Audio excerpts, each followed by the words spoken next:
자, 여러분 안녕하세요. 오늘은 국어의 의문 두 번째 시간입니다. 자, 오늘 수업 시작하기에 앞서서 여러분들이 지난 시간에 배운 내용 잘 기억하고 있는지 한번 확인해 보도록 할게요. 자, 우리는 지난 시간에 뭘 배웠냐면은 의문이라는 거에 대해서 배웠습니다. 의문. 의문이 뭐라고 그랬죠? 그렇죠. 뜻을 구별해주는 가장 작은 소리의 단위다. 자, 여러분들 잘 기억났죠? 자, 요게 개념이었어요. 의문의 개념을 우리가 배워봤고요. 그 다음에 의문의 어떤 종류에 대해서도 배워봤습니다. 의문의 종류에는 크게 보면은 두 가지. 자모는 자음과 모음으로 이제 구분을 해볼 수가 있고, 그 다음에 또 뭐가 있다고 했죠? 소리의 길이가 있다고 했습니다. 자, 그러면 자모에서 자음과 모음에 대해서도 조금 더 구체적으로 배웠었는데, 자음이 뭐라고 그랬죠? 자음이 모음과 다른 점 무엇일까요? 그렇죠. 발음할 때 어떻다? 공기의 흐름이 발음기관에 방해를 받는 것이 자음일까요? 받지 않는 것이 자음일까요? 방해를 받는 것이 자음이었습니다. 그러면 모음은 뭐예요? 방해를 받지 않는 것이 바로 모음인 것이죠. 자음은 발음할 때 공기의 흐름이 발음기관에 방해를 받는 것, 모음은 방해를 받지 않는 것. 그러니까 우리가 소리를 낼 때는 허파에서부터 공기가 쫙 방출이 돼서 공기의 길을 따라서 쭉 입으로 옵니다. 목을 타고서 입으로 쭉 나오죠. 그 과정에서 뭔가 발음기관의 방해를 받는 것이 자음이고 받지 않는 것이 모음이었다는 거죠. 좀 기억이 안 나는 친구들은 지난 시간에 영상을 한 번 더 다시 보면서 복습해 보기 바랍니다. 자, 그러면 오늘 구체적으로 배워볼 내용으로 넘어갈게. 자, 오늘은 뭘 배워볼 거냐면 모음과 자음에 대해서 배워볼 거예요. 이번 영상에서는 모음에 대해서 공부해 보도록 할 겁니다. 자, 모음으로 쭉 넘어갈게요. 자, 이제 교과서 130쪽을 펴보기 바랍니다. 교과서 130쪽. 자, 거기 보면은 이제 국어의 모음 체계라고 해서 쭉 나오기 시작합니다. 국어의 모음 체계. 자, 우리가 이번 시간에 살펴볼 모음인데, 모음도 그냥 모음 하나만 있는 게 아니라 모음 내부에 여러 가지 것들이 어떤 일정한 관계를 이루면서 체계를 이루고 있대요. 우리는 그 체계를 배워보는 겁니다. 알겠죠? 자, 한번 밑에 읽어보자. 모음은 발음할 때 공기의 흐름이 발음기관에 방해를 받지 않고 나는 소리다. 방금 배워본 내용이죠? 이와 같이 발음되는 소리는 무엇이 있을까? 자, 한번 찾아보도록 합시다. 자, 여기 그림으로 이렇게 좀 알기 쉽게 나와 있네요. 아, 여기 공기 친구들이 아주 귀엽게 이상한 모자를 쓰고, 모자가 아닌가요? 원래 모양이 이런가? 쭉 공기가 이렇게 나오는데 방해를 받아요, 안 받아요? 안 받죠. 여기에서 뭐가 막히거나 막 이러면은 방해를 받는 건데 방해 없이 쭉 나오고 있습니다. 이러면은 이제 모음이라는 거죠. 자, 이런 모음에는 뭐가 있어요? 우리 지난 시간에 한번 알아봤었는데 오, 우, 이, 위, 우 이런 것들이 다 이렇게 공기의 흐름에 방해를 받지 않고 나오는 모음이었죠. 이런 것들은 뭐야? 그, 느, 드, 르, 무, 브 이런 것들은 모음이 아니라 자음이라고 했죠. 이런 것들은 공기가 나올 때 공기의 흐름이 발음기관에 방해를 받아서 나오는 소리라고 했어요. 이게 자음이고, 이 모음엔 이런 것들이 있다. 자, 그 다음으로 넘어갈게. 자, 모음을 발음할 때 입술이나 혀의 움직임을 알아보자. 자, 선생님이 이 교과서를 보니까 이 교과서의 활동을 쭉 따라가면은 모음의 체계를 쉽게 이해할 수 있도록 이 문제와 활동이 구성이 돼 있어요. 그래서 쭉 교과서의 활동을 쭉 풀어본 다음에 마지막에 선생님이 한번 종합해서 정리를 해주는 방식으로 이 영상을 진행하도록 하겠습니다. 자, 그럼 봅시다. 다음 모음을 발음해보고 입술이나 혀의 움직임을 비교해보자. 자, 여기 보면 와. 자, 여러분들 지금 발음해봐야 돼. 자, 발음해봅시다. 시작. 자, 와 발음해봅시다. 시작.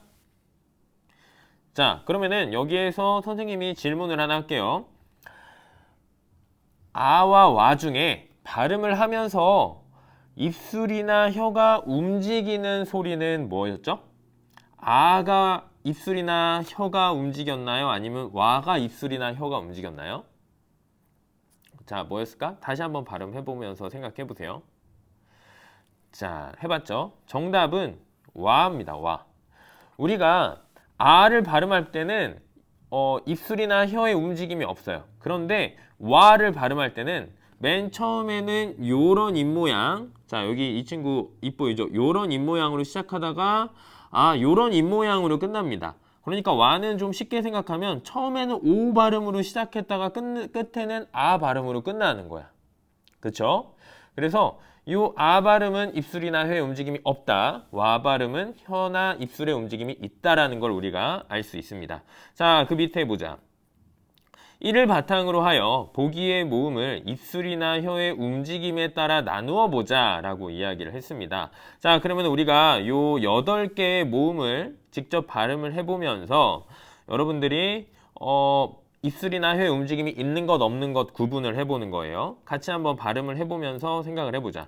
자, 일단 여기 야는 어때? 야는 움직임이 있어요? 움직임이 있다.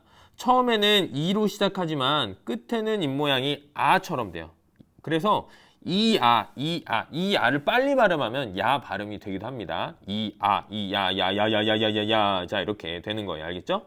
자, 이 이는 발음을 했을 때 움직임이 있다 없다? 없다. 자, 으도 움직임이 있다 없다? 없다. 오 움직임이 있다 없다? 오 없다. 우 움직임이 있다 없다? 없다. 요는 어때? 요도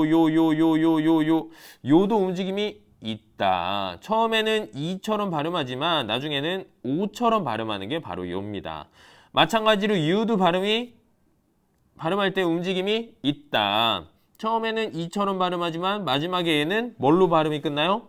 그렇죠. 우처럼 발음이 끝나잖아. 자, 그러면 여기 워는 뭘까? 워 움직임이 있죠. 얘는 처음에는 뭐처럼 발음해요? 우처럼 발음하다가 마지막에는 어처럼 발음하게 되죠. 그쵸?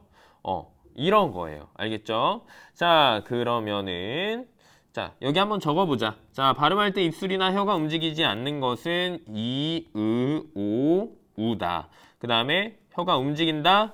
이거는 야, 요, 유, 워. 자, 요렇게 된다. 자, 별로 어렵지 않죠? 자, 그래서 우리가 이 활동을 통해서 알 수 있는 것은 요겁니다, 여러분. 모음은 우리가 크게 두 가지로 나눠볼 수 있다. 뭐냐? 입술이나 혀의 움직임이 있는 것과 움직임이 없는 것으로 나눠볼 수 있다라는 걸 우리가 이 활동을 통해 알 수 있어요. 자, 그 다음 페이지로 넘어가 봅시다. 다음 페이지 131쪽입니다. 자, 그러면은 다음 한번 보자. 단모음을 발음할 때 혀의 앞뒤 위치를 알아보자. 혀의 앞뒤 위치를 알아보제. 방금은 일단 움직임이 있냐 없냐였는데 이번에는 뭐냐면 혀의 앞뒤 위치. 혀의 위치인데 높고 낮음의 위치가 아니고 혀의 앞이냐 뒤냐의 위치예요. 알겠죠? 앞뒤 위치. 자, 보자. 다음 모음을 발음해보고 혀의 위치가 어떻게 다른지 살펴보자. 자, 여기 보면 이라고 있습니다. 으가 있네요. 자, 여러분들 직접 발음해보세요.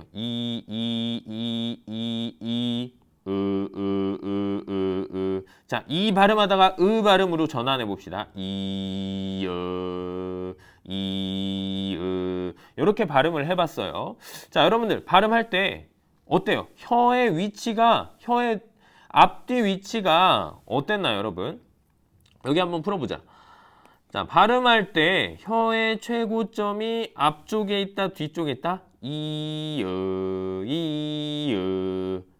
이거는 앞쪽에 있다. 앞쪽에 있다. 이거는 뒤쪽에 있어요. 자, 여러분들 자기 입모양을 좀 인식을 한 친구들은 이게 전혀 어렵지 않을 텐데 이게 좀 이해가 안 되는 친구들이 있을 거야. 자, 그러면 선생님이 이 그림을 확대해서 다시 한번 설명을 해줄게. 자, 여기 보면은 혀에 어디냐 하면 최고점이야. 자, 이 크게 확대해 볼게. 자, 여기에 요렇게 혀 모양이 있습니다. 혀 모양이 있어요. 여기에서 혀의 최고점, 이 혀 중에서 가장 높은 위치가 어디입니까? 여기죠, 여기죠. 자, 여기 최고점이 여기에 있어요. 여기. 혀에서 가장 높은 최고점이 이쪽에 있습니다. 그래서 여기 딱 반으로 나눠서 생각해 보죠. 좀 쉽게 생각하기 위해서. 여기 이렇게 생각했어요. 여기 앞에 있습니까? 뒤에 있습니까? 앞에 있죠. 그쵸? 자, 그러면은 발음으로 다시 넘어가 보자. 자, 발음할 때 입모양인데 발음할 때 입모양, 혀 모양, 이게 혀 모양 이렇게. 자, 이렇게 되어 있는데 여기에서 또 혀의 최고점이 어디예요? 지금 가장 높은 곳 여기잖아. 그치? 여기잖아.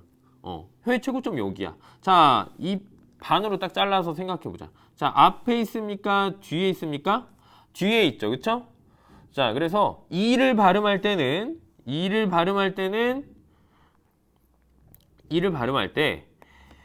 혀의 최고점이 앞쪽에 있지만 을을 발음할 때는 혀의 최고점이 뒤에 있다는 걸 우리가 알 수 있어요. 자, 그래서 모음 중에는 혀의 최고점이 앞쪽에 위치하는 모음도 있고 뒤쪽에 위치하는 모음도 있다라는 걸 우리가 이 활동을 통해 알 수 있었어. 자, 그러면은 한번 그 밑에 활동도 해봅시다. 이를 바탕으로 하여 혀의 위치와 그 위치에서 소리나는 모음을 바르게 연결해보자. 발음할 때 혀의 최고점. 그냥 여러분들이 혀라고 생각하면 안 돼. 혀가 앞에 있다, 혀가 뒤에 있다 이렇게 생각하면 절대 안 돼. 혀의 최고점이 앞쪽에 있다. 이렇게 인식을 해야 됩니다. 최고점이 중요해. 자, 최고점이 앞쪽에 있다. 뭐예요? 자, 발음을 해봐야 알 것 같아. 자, 요거 발음해보자. 우. 자, 요게 앞쪽인지 자, 이렇게 선생님이 발음을 해봤는데 뭐가 혀의 최고점이 앞쪽에 있는 거죠? 자, 그렇죠. 자, 발음을 잘 해보고 자기 입모양을 잘 생각해보면 답을 알 수 있어요. 혀의 최고점이 앞쪽에 있는 건 요거죠. 혀의 최고점이 뒤쪽에 있는 건 요겁니다, 여러분. 알겠죠? 자, 여기까지 다 이해됐죠? 자, 그래서 우리가 요 활동을 통해서 알 수 있었던 거는 모음을 또 이렇게 두 개로 나눠볼 수 있다. 뭐냐면 혀의 최고점이 앞쪽에 있는 거, 앞쪽, 혀의 최고점이 뒤쪽에 있는 모음. 자, 앞쪽에 있는 거를 요 똑똑한 친구가 말하고 있네. 전설 모음이라고 하고 있죠. 전설 모음이다. 이 전설은 여러분 레전드가 아니에요. 레전드가 아니라 앞전자의 혀설자, 앞전자. 혀가 앞쪽에 있다. 혀의 최고점이 앞쪽에 있다고 해서 전설 모음이고 뒤는 후설 모음입니다. 뒤후자 혀설자에서 후설 모음이라고 합니다. 알겠죠? 자, 모음을 이렇게도 쪼개보고 저렇게도 나눠보고 있습니다. 지금. 자, 여기에선 이렇게 알아봤고 자, 그 다음 132쪽으로 넘어가 볼게요. 자, 132쪽에서는 모음에 대해서 또 뭘 배울지 자, 한번 보자. 여기 보니까 단모음을 발음할 때 혀의 높이를 알아보자 라고 했어요. 단모음을 발음할 때 혀의 높이를 알아보자 라고 했는데 갑자기 새로운 말이 나왔다. 선생님, 단모음이 뭐예요? 자, 그러면 앞으로 잠깐 가볼게. 앞으로 잠깐 가보겠습니다. 자, 130쪽에 여러분들 요 부분, 선생님이 요 부분 필기한 부분으로 다시 돌아와서 여기에 하나 추가를 하겠습니다. 자, 아까 모음은 움직임이 있는 모음과 움직임이 없는 모음이 있다고 했습니다. 움직임이 있는 모음은 요런 모음이라고 했고, 움직임이 없는 모음은 요런 모음이라고 했습니다. 알겠죠?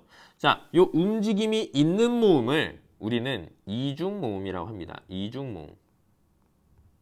이중 모음. 여러분, 이중적이다라는 걸 언제 써? 막 처음 만났을 때는 막 되게 친구가 나한테 잘해주다가 어느 순간 돌변했어. 막 갑자기 막 나를 보면 차갑게 대하고 막 연락을 안 받아. 그럼 우리 걔보고 뭐라고 해? 이런 이중적인 자식 이러잖아. 그지? 이중적. 그죠? 이중적이라고 하잖아. 자, 여기에서 이중의 의미는 뭐냐면, 자, 야를 예로 들게. 야 같은 경우에는 처음 발음할 때는 이처럼 시작하지만 마지막에 아처럼 끝난다고 했죠. 이 야라는 친구는 처음과 끝이 달라. 그래서 이중적이야. 알겠죠? 그 입모양, 혀나 입술의 움직임이 바뀌어서 처음의 발음이랑 뒤에 발음할 때 그 모양이 달라지는 걸 우리가 이런 이중적인 자식에서 이중모음이라고 하는 거야. 자, 근데 처음부터 끝까지 한결같아. 되게 단순해.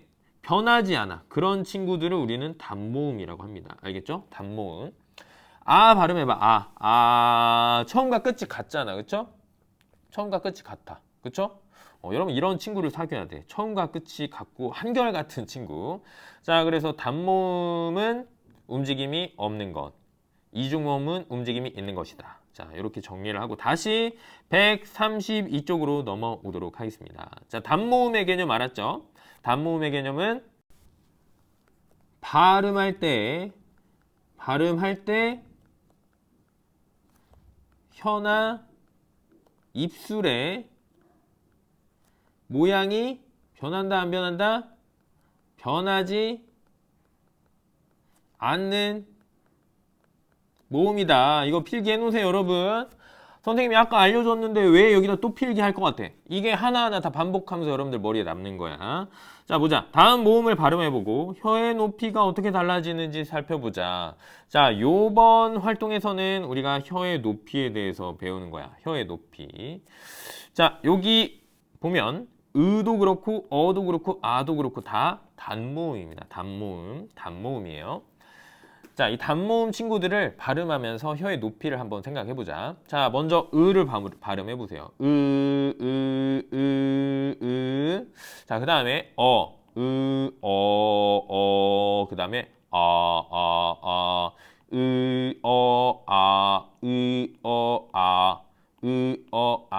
자, 이렇게 되는데 어떤 소리가 혀의 높이가 가장 높아요? 여러분? 어떤 소리를 발음할 때 혀의 높이가 가장 높습니까? 으가 가장 높고요. 그 다음이 어고요. 그 다음이 아입니다. 알겠죠? 으가 가장 높다. 그 다음에 어는 중간.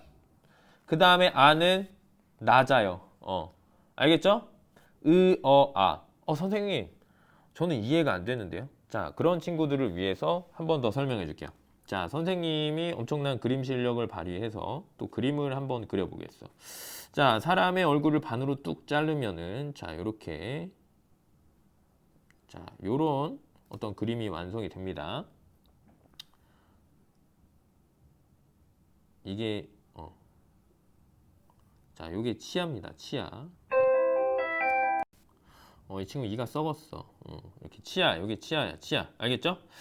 자, 근데 혀의 높이가 높다라는 거의 의미는 뭐냐면 혀의 높이가 높다라는 거의 의미는 뭐냐면 이 혀와 입천장이 가깝다는 거예요. 혀와 입천장이 가깝다는 겁니다, 여러분.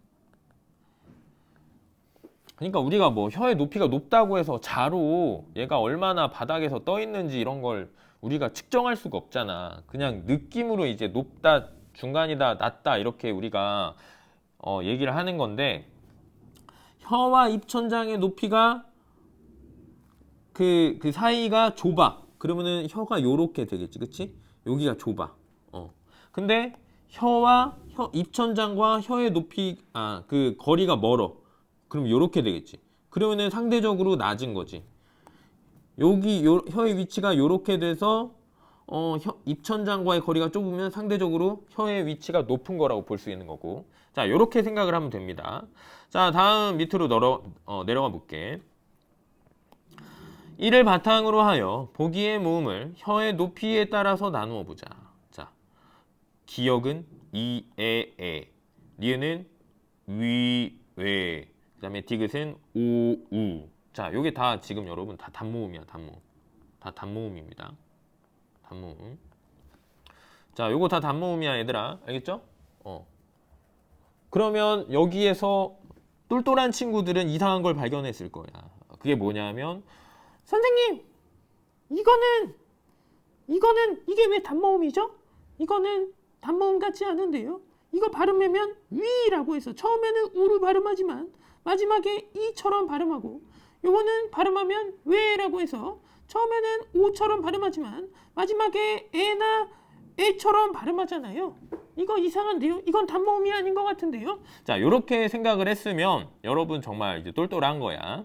야, 근데 얘들아, 요거는 선생님도 사실 조금 이해가 안 돼. 이게 왜 단모음인지. 근데 학자들이 연구해서 체계화한 그 문법 체계에서는 요거는 단모음이에요. 그래서 요거는 우리 보통 위라고 해서 우로 시작해서 이로 끝나는 위 요렇게 우리가 실제로는 발음을 하는데, 이제 이론상에서는 어떻게 발음하냐면 이렇게 발음을 안 하고 요렇게 요렇게 발음하는, 그 혀나 입 모양의 위치가 그 모양이 바뀌지 않는 그건 단모음이고, 이것도 마찬가지예요. 처음과 끝을 똑같이 해서 오에 이렇게 발음 안 하고, 요거는 뭐냐면 요거야. 요런 거야. 알겠죠? 요거는 이중모음인데 요거는 요렇게 발음해서 단모음입니다. 알겠죠? 자, 그래도 이해가 안 된다. 그러면은 등교해서 선생님한테 찾아와. 그럼 선생님이 더 알기 쉽게 이해를 시켜줄게. 여기는 영상에선 좀 어려워. 자, 그래서 자, 다시 돌아왔습니다. 자, 돌아와서 이, 에, 그 다음에 오, 우. 자, 여기에서 혀의 높이가 어떻게 될까 한번 생각을 해보자. 기역에서는 이가 제일 높고 에가 제일 중간, 그 다음에 에가 제일 낮아요. 이, 에. 여러분들이 발음해보면 알 수 있어. 이건 어떨까? 이가 높아요? 에가 높아요? 이, 에. 요거는 이가 높고 에가 낮습니다. 알겠죠? 자, 그 다음에 디귿. 오의 혀 높이가, 오 발음할 때 혀 높이가 높아? 우 발음할 때 혀 높이가 높아? 이거는 우 하다가 오. 이거는 우가 높고 오가 조금 더 낮습니다. 알겠죠? 그래서 이게 높고 중간이고 낮고 이렇게 체계를 그려보면 이렇게 된다라는 걸 알 수 있습니다. 자, 그래서 우리가 132쪽의 활동을 통해서는 우리가 뭘 알아봤냐면 모음을 또 나눠본다. 모음을 뭐에 따라 나누면 혀의 높이에 따라서 나누면 혀의 높이가 높은 모음, 혀의 높이가 중간인 모음, 혀의 높이가 낮은 모음, 그래서 고모음, 중모음, 저모음으로 우리가 이렇게 모음을 또 3개로 나눌 수가 있구나 라는 걸 우리가 알 수 있어요. 자, 그러면은 다음 페이지 넘어가 봅시다. 자, 단모음을 발음할 때 입술의 모양을 알아보자.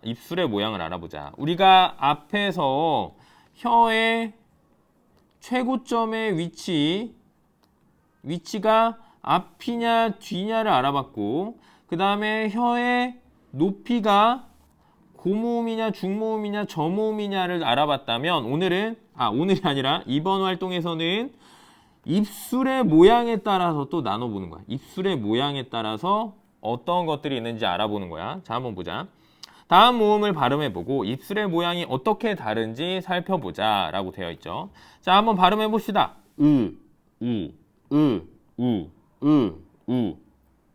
어때요, 여러분? 입술의 모양이 발음할 때는 좀 평평하지, 그치? 선생님이 또 그림을 그려볼게. 자, 이렇게 이렇게 됩니다. 이렇게 살짝 벌려줘서 이렇게 돼요. 근데 살짝 벌린 거야, 얘들아. 살짝 벌려서. 근데 발음할 때 어떻게 돼? 이렇게 좀 동그래져, 그쵸? 동그래지지? 입술의 모양이 동그래져. 동그랗게 된다. 자, 요렇게 알 수 있어. 자, 그래서 입술의 모양이 평평한 거, 동그란 거, 이렇게 또 모음을 나눠볼 수 있겠구나 라는 걸 우리가 알 수 있습니다. 자, 다음 이를 바탕으로 하여 보기의 모음을 입술의 모양에 따라 나누어 보자 라고 되어 있는데 한번 나눠 봅시다. 자, 하나씩 발음해보자. 이는 평평하지, 그치? 여기로 가야죠. 여기. 됐고. 그 다음에 이거는 여기야, 여기. 여기.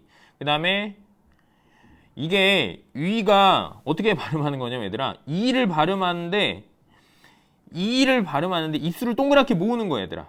자, 따라해보세요. 이 발음하다가 입술을 동그랗게 모아보세요. 이렇게 발음이 돼요. 자, 그게 위 발음입니다. 알겠죠? 자, 다음 애는 어디야? 애는 평평하잖아, 그쵸? 그 다음에 요것도 요렇게 됩니다. 알겠죠? 자, 그 다음에 요거는 애는 여기고 어도 여기입니다. 아도 여기야. 자, 그래서 입술이 평평한 모음과 입술이 동그랗게 동그랗게 되는 모음을 우리가 나눠볼 수 있다. 그래서 우리가 모음을 또 두 개로 나눠볼 수 있다. 입술의 모양이 평평한 거, 입술의 모양이 동그란 거. 평평한 거를 평순 모음이라고 합니다. 동그란 거를 원순 모음이라고 합니다. 어려운 한자말 나왔어. 자, 이거 여러분 순자는 입술 순자야. 입술 순자. 입술에 해당하는 한자가 입술 순자야. 평평한 입술, 동그란 원 모양 같은 입술을 해서 원순 모음입니다. 알겠죠? 자, 그래서 여기 정리를 해볼게요. 국어의 모음에는 발음할 때 입술이나 혀가 고정되어 움직이지 않는 단모음과, 이거 중요합니다, 여러분. 입술이나 혀가 고정되어 움직이지 않는 단모음, 발음할 때 입술의 모양이나 혀가 달라지는 이중모음, 이거 중요하고, 이렇게 나눠볼 수 있다. 근데 국어의 단모음은 혀의 앞뒤 위치, 혀의 높이, 입술의 모양에 따라서 나눌 수 있다. 혀의 앞뒤 위치에 따라서 입천장의 중간 부분을 중심으로 발음할 때 혀의 최고점이 앞쪽에 있는 전설모음, 뒤쪽에 있는 후설모음. 둘째, 혀의 높이에 따라서 발음할 때 혀의 위치가 높은 고모음, 중간이 중모음, 낮은 저모음. 입술의 모양에 따라서 입술이 평평한 상태에서 소리나는 평순모음, 그 다음에 원순모음, 이렇게 나눌 수 있어요.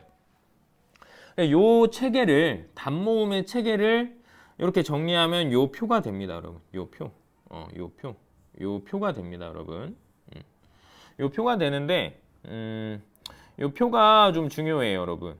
알겠죠? 요 표가 좀 중요해. 꼭 외워야 돼, 이거. 외워야 돼. 그래서, 자, 다시 한번 좀 정리를 해볼게. 자, 선생님 계속 반복하는 이유는 반복을 많이 해야 여러분들이 좀 머리에 남고 이해도 쉬워서 그럽니다, 여러분. 자, 혀의 이 표를 어떻게 봐야 되는지 알려줄게. 혀의 앞뒤 위치에 따라서 전설모음, 후설모음이 나뉩니다. 그리고 혀의 높이에 따라서 고모음, 중모음, 저모음이 나뉩니다. 입술의 모양에 따라서 평순모음, 원순모음, 평순모음, 원순모음으로 이렇게 나뉩니다. 알겠죠? 자, 그래서 일단 두 개로 딱 나눠. 일단 전설모음이랑 후설모음으로 나눴더니 요 모음들이 이렇게 나뉘는 거야. 그죠? 근데 요거를 요렇게 나뉜 모음들을 다시 입술의 모양이 평평한 거, 입술의 모양이 동그란 걸로 나눈 거야. 요 꾸러미에서 입술의 모양이 평평한 걸 모으니까 요게 되고, 요 꾸러미에서 입술의 모양이 평평한 거 하니까 요게 요렇게 되고, 이렇게 나눈 거야. 그런 다음에 다시 요 꾸러미에서 입술의 아니 혀의 높이가 높은 걸 중간 낮은 걸로 구분하니까 요게 요렇게 이렇게 구분이 되는 거예요. 알겠죠? 자, 요거는 여러분들이 따로 복습하면서 정리를 좀 해놔야 돼. 이거는 쉽게 외워지지 않습니다. 여러분들이 영상을 통해서 이해를 했다면 복습을 통해서 암기하는 훈련을 해야 합니다. 자, 그러면은 쉽게 외우는 방법을 알려줄게. 이거 쉽게 외우는 방법 알려줄게. 자, 근데 좀 어처구니가 없을 수 있으니까 좀 생각을 하고. 자, 여러분들 선생님이 예전에 강아지를 키웠어요. 개를 키웠어. 개를 키웠는데 이 개가 키위를 되게 좋아했어. 키위를 좋아했어. 그리고 뭘 제일 싫어했는지 알아? 너네 거봉 알지? 거봉. 포도 종류 중에 알 되게 큰 걸 거봉이라고 하잖아. 그쵸? 이걸 되게 싫어했어. 거봉을 싫어했어. 키위를 좋아하고 거봉을 싫어했어요. 그래서 이 개가 어느 날 막 갑자기 배고파 하는 거야. 그래서 나한테 뭐라고 하냐면, 주인님, 키위 급구합니다. 키위를 급구해요. 주인님, 키위 주세요. 키위 급구. 근데 뭐는 싫어요? 제외해 주세요. 거봉은 제외해 주세요. 거봉은 제외해 주세요, 주인님. 누가 말했다고? 개가. 개가 말했어. 자, 그래서 여러분들 이거 외우면 됩니다. 자, 키위 급구 제외 거봉 개가. 키위 급구 제외 거봉 개가. 자, 요렇게. 그래서 뭐 만약에 시험 문제 나왔다. 여러분 이거 고등학교 때도 기억해야 돼. 여러분 고3 때까지 이거 기억해야 되는 지식이야. 물론 고3 이후에 사회생활 하면서도 요 정도는 알아야 교양입니다. 알겠죠? 자, 그래서 일단 시험을 보는데 이게 모르겠다. 그러면은 이 개를 생각해. 양철웅 선생님이 키웠던 키위 좋아하고 거봉 싫어하는 개. 자, 그래서 요거를 딱 써놓는 거야. 그죠? 어떻게 써? 키위 급구 제외 거봉 개가 쓰는데 키위 이런 거 다 쓰지 말고 모음만 빼서 쓰는 거야. 키위 급구 제외 거봉 개가. 자, 이렇게 모음만 따서 쓰는 거야. 자, 그런 다음에 요 표를 보면서 자, 여기를 채워 넣는 거지. 요 내용들, 여기 위에 들어가야 되는 내용들을 채워 넣는 거지. 선생님, 여기도 외우는 방법 알려주세요. 이거는 선생님이 알려주기가 어려워. 요거는 원리를 알아야 되는 거야. 알겠죠? 자, 그리고 요거를 딱 넣는 다음에 전설 모음으로 딱 나눠. 전설 모음으로 가장 먼저 딱 나누고 그 다음에 전설 모음에서 앞에 원순 모음, 평순 모음, 원순 모음, 평순 모음 요렇게 딱 나누고 그 다음에 고, 중, 저 요렇게 해서 요렇게 나누고 딱 표를 딱 완성해 놓고 이제 시험 문제 풀면 다 맞는다, 여러분. 알겠죠? 자, 그래서 선생님이 이제 어떻게 외우는지까지 다 알려줬어요. 자, 알겠죠? 자, 그러면은 자, 오늘 영상은 여기까지. 그래서 오늘 모음에 대해서 알아봤고, 사실 오늘 모음 자음 다 나가려고 했는데 이제 모음만 찍었는데 지금 30분이 넘었어. 그래서 내일 자음에 대해서 공부하도록 하겠습니다. 수고했습니다, 여러분.